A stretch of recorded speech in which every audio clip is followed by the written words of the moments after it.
అందరికీ నమస్కారం. పలాస పట్టణ ప్రజలకి శుభవార్త. ఎంతో కాలం నుంచి పలాస పట్టణ ప్రజలందరికీ కూడా వేధిస్తున్నటువంటి ఆరోగ్య తాలూకా సమస్య మరి నేటికి ఆ సమస్యకి ఒక పరిష్కారం దొరికింది.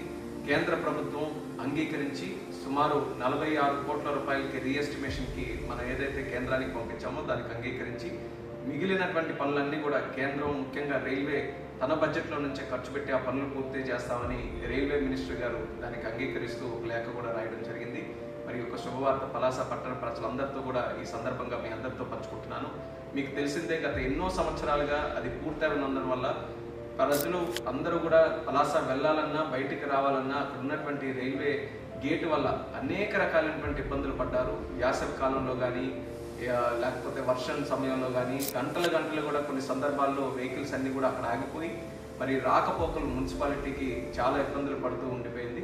మరి అటువంటి సమస్య మన ప్రభుత్వం ఏర్పడిన వెంటనే ఎట్టి పరిస్థితుల్లో దానికి ఒక పరిష్కారం అందించాలని మరి స్థానిక ఎమ్మెల్యే శిరీష్ అక్క గారు అలాగే నేను ఒకసారి ఢిల్లీ కూడా వెళ్ళి రైల్వే మంత్రి గారు కూడా కలిసి రిక్వెస్ట్ చేశాం.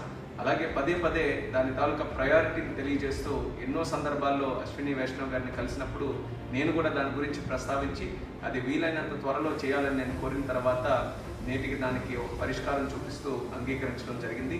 మరి రైల్వే మినిస్టర్ అశ్విని వైష్ణవ్ గారు కూడా ప్రత్యేక ధన్యవాదాలు ఆ పలాస ప్రజల తరఫున ఆయన కూడా తెలియజేసుకుంటూ వీలైనంత త్వరగా ఆ పనులు కూడా ప్రారంభించి అది మంచి క్వాలిటీతో ఆ బ్రిడ్జ్ను కూడా పూర్తి చేసి పలాస పట్టణ ప్రజలకి ఒక బహుమతిగా అందజేస్తామని కూడా ఈ సందర్భంగా తెలియజేస్తున్నాను.